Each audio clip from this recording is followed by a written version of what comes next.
So as you all know, we did a 2-week challenge, and this started in late October, and we decided that we would take the time to write down all of the tasks that we wanted to accomplish during this 2 weeks, and that became a 32-item checklist.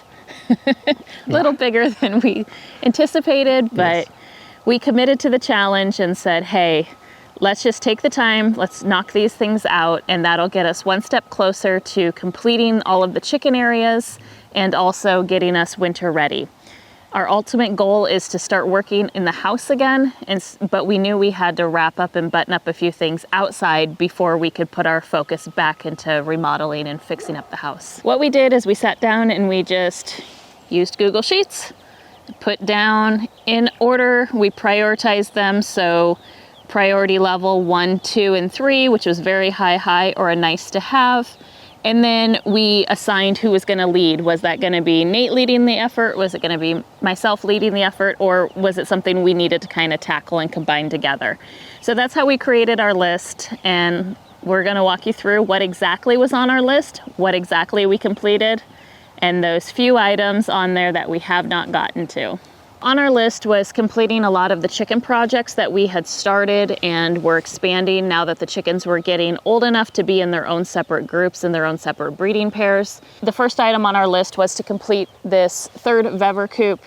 And so we built this and got this ready for our free rangers so that they would have a permanent home, so that all of the eggs would be in one spot and also all of the birds would not be nesting all over the place. One of the first things that we realized as we were doing a layout on the 3rd Vever coop here is that we didn't have enough space between the 2nd Vever coop that we have, now the middle one, and this one, and the edge of the trees that were here. And you can see behind us, there's not a lot of trees, and that's because we did take a few days and we cut down 3 different trees and a whole bunch of brush cutting. Now we have a nice area that we can fence in the birds to let them know that this is their home before we release them back out into free range. So some of the other pieces that we worked on to get these chicken coops ready was getting them winterized and to also help us with our chores.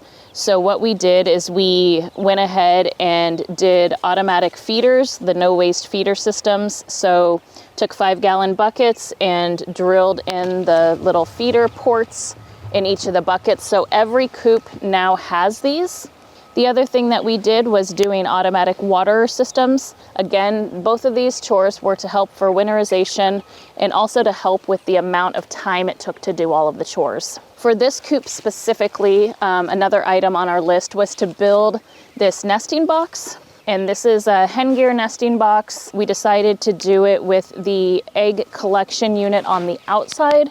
This is something that we introduced to our free rangers, again, in the hopes that they would all start laying in the same spot. Unfortunately, they don't seem to be using it at all, but they're not laying at all. They're not laying out in the field or anywhere else in the coop. A couple things that we did to encourage them to use it is we added this tarp on the top to make it a little bit darker because this coop, this nesting box is open. The other thing that we did is we switched out the original skirt. The skirt had very large openings, and we went ahead and replaced it with, we made a black one so that it's going to be darker in there when the hens go in there to lay their eggs. Another piece that we worked on for all of the coops was to install some solar and battery powered doors. We did a couple different options just because these can get quite expensive. We opted to go with some battery powered ones on this one, and so it's just a dusk till dawn. It opens and closes, allows them to come in and out. This again is something to help us with making sure that everyone's locked up tight at night. So on these 2 coops, they have a solar powered door, and that's going to give them an entry. These birds are a lot smaller, so Nate went ahead and built a ramp. It does have a switch where you can go ahead and open and close on the back of this solar unit. And it does have a pinch point, so it does stop and come back up just to make sure there's no chickens in there. Another thing that we did to help with the winterization of the chickens is we went ahead and put hay bale or straw bales in each of the coops. And that was just to kind of create a little bit of a wind block to allow them more area besides just the back where it's completely tarped in to get away from the elements if needed. In addition, we did some deep bedding. So we did a layer of straw along the bottom, and then we did a couple layers of leaves for leaf mulch, and then we added in wood chips as well. So there's a nice deep, thick layer in here. And this not only will help them with giving them some warmth and making sure that they're off the ground, but it's also going to give us some really good rich compost at the end of the season. And as you can see outside of the coops here, we have piles still of some extra leaves, some extra mulch. And the reason we have that is so that we can continue to add layers in there. And what we do is we put a big pile in there, let the birds scratch around and dig through it, pick through it, let them kind of spread it on their own. And then we'll continue to add layers to make sure that they all have a nice thick, deep bedding. We had created this pen for them to give them a little bit of protection and give them a place to stretch their legs. But any of you who have raised baby chicks with the mom know that they grow at a exceptionally higher rate than babies that grow on their own for some reason. So they get very curious. Mama was getting a little antsy, so we went ahead and opened it up, and Betty and her 11 chicks are free range and they're able to kind of venture around. This still gives them a safe space so they can come in and hide. And we have not put the rest of the coops away yet because it does provide them extra places to run into. So they have lots of different areas. One of the first things that we started with on our 2-week challenge was creating this chicken brooder. And at the time, we had a pretty high need to get some baby chicks out of the RV. We had about 42 baby chicks inside the RV in 3 27-gallon totes. Wanted to create a large brooder that could house a lot of chicks because we do have plans of constantly hatching chicks. So this brooder is actually 4 screen doors that we got from Lowe's at a very discounted price, and ended up just using the screen doors as the box, put hardware cloth on the top here for the screen, and then took some thin plywood veneer for the walls to cover the screen, so that way there wasn't too much of a draft. Down the bottom, it's just hardware cloth, and we lay down newspaper to collect all the droppings and then clean that up. We made it with the ability to separate it, so if we had multiple hatch outs that were different sizes, or as they were growing out, or if we wanted to separate them for any reason, we have the ability to put a panel divider in here. Also, Nate created some places for the watering buckets, very similar to how we had the food and the watering for the rest of our chickens. We went ahead and set that same thing up for the brooder as well. And the last thing on our priority 1 was cleaning some gutters. We get pretty heavy rains here, and if the gutters are full of leaves, because we have a lot of leaves here as well, then it just kind of flows over the side or it doesn't drain properly. So there thankfully isn't a lot of linear feet of gutters here, and thankfully the gutters aren't very high. So I was able to conquer some of my fears, get up on the roof and clean the gutters, so that way when it rains, the gutters work as they should. That completes what we dubbed priority 1.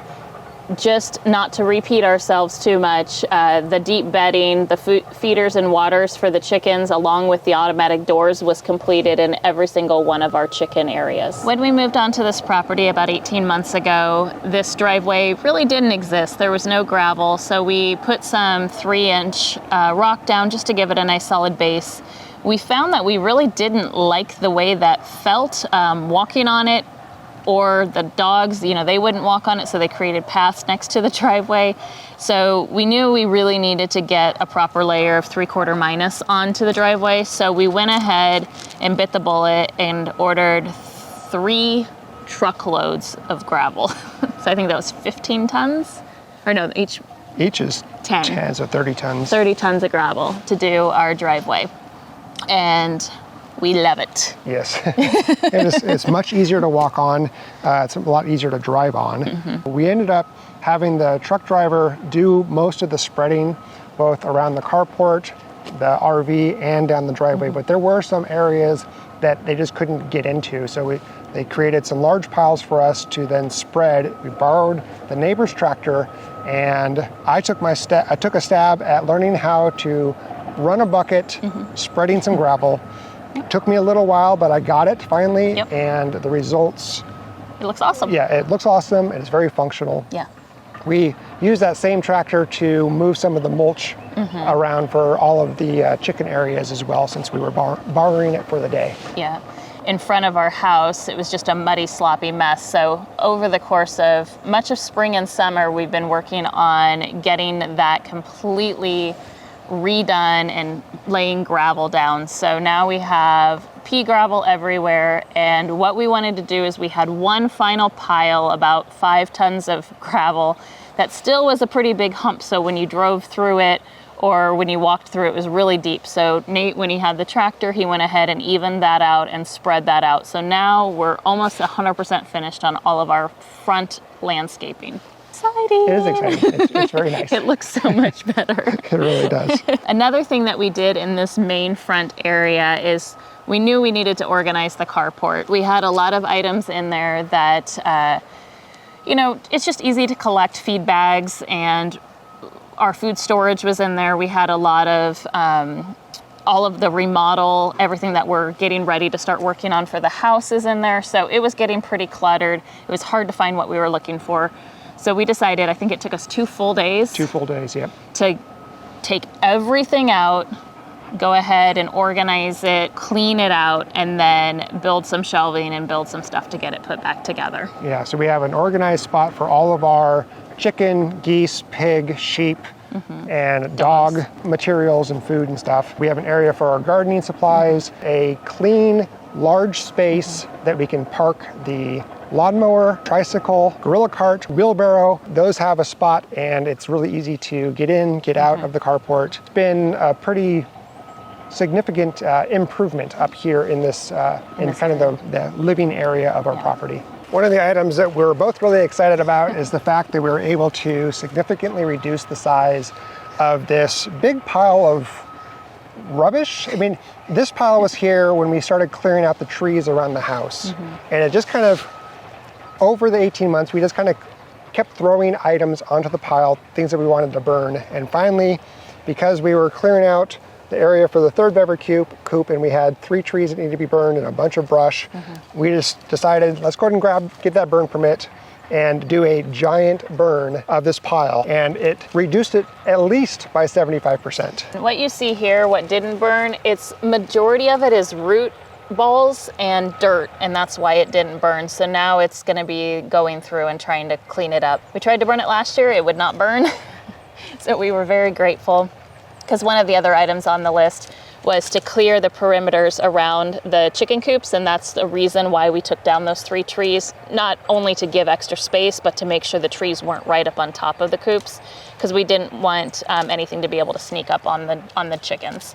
And so we also cleared out a bunch of area along the other side, and then also down the driveway we had some trees that we had taken down. So all of that went in here, and we burned as much as we could, which was awesome. So ironically, one of the items on the list was to remove the netting that was here, which we did. However, just yesterday we put netting back up over here because we put the sheep in this area. But this used to house our roosters, our extra roosters. And so we were able to downsize and get all the roosters out of this area. We removed the netting from that, and now the sheep are able to enjoy this area. So another thing that was on our list was to harvest all of our late summer planting. We knew we had planted pretty late in the year. We wanted to see how much of a harvest we could get out of it. So we went ahead and harvested all of our sunflowers to keep the seeds for next year, as well as give them for treats for the birds. We harvested all of our pumpkins, and we hung all of the pumpkin vines because every part of that's edible for the animals. And then we also harvested all of our beans, ended up getting about 5 gallons of beans out of that, as well as our nasturtium and everything that we had growing still. So we're hanging a lot of that to do leaf hay for the sheep, just to give them extra nutrition during the winter and to help supplement so they're not eating just hay all year. One other thing we helped to do before the hard freeze was we put additional straw on top of our potatoes. If y'all remember, we had 3 successions of potatoes planted. We harvested one group, We have another group that's in ground, not a very big batch, but we need to harvest that at some point this winter. And then we have our third one that we're gonna leave in the ground all winter, and we went ahead and just did really deep straw bedding on top of it, so we added some more straw there as well. So all in all, I think we had a very successful 2-week challenge. We were able to fully complete 22 of the 32 items, all of the priority 1, majority of the priority 2. Yeah. And we didn't touch the priority 3. Didn't touch the priority 3. Which those were nice to have. And some of the incomplete priority 2 items were actually partially completed. So we started on it, we just didn't fully complete it because, while we were doing this challenge, regular homesteading life still had to occur. So moving the animals and, taking care of anything else that was coming up. We had 4 or 5 times in that 2 weeks we had to move the sheep. Yeah. That usually takes... It's time consuming. Yeah, that's pretty time consuming, and just various other things that just happen throughout the homestead. Or weather didn't cooperate or whatever it was. So not making excuses. I think we did pretty good overall. But so the other items that are still on our list that we need to get to, but we did not complete is only one of the 3 Weber coops has a nesting box in it. So we do want to go ahead and put nesting boxes in the other 2 Weber coops. And that's just, even though we know that's intent for those is going to be a temporary grow out area, we never know if it might become a permanent type area. So it's just better to have a nesting box in there and not need it than to need it and not have it. Nesting boxes also need to go into all the hoop coops. Again, those ones actually, it's a necessity to have those in there because that is the permanent homes for the breeding pairs. We do have the hoop coops that are movable. The ones by the pond are movable, so we're able to rotate their areas and give them fresh grass and fresh area. But only one of the 7 hoop coops has a nesting box. Right now that's okay because only one of the groups is laying up there, but it's going to be a matter of probably by the end of winter here, we'll be having fully laying hens up there. Some really small items that weren't a huge priority, but just more from an aesthetics. We don't like the cluttering and some of the piles that have been up, and with all of the smaller coops. Those smaller coops, the AV2Ns and our OG coop, they've come in very handy. We use them really often. Yeah. Quite often, actually, yeah. And it's great in a pinch if you have a need for them. So we absolutely love having them. However, when they're empty...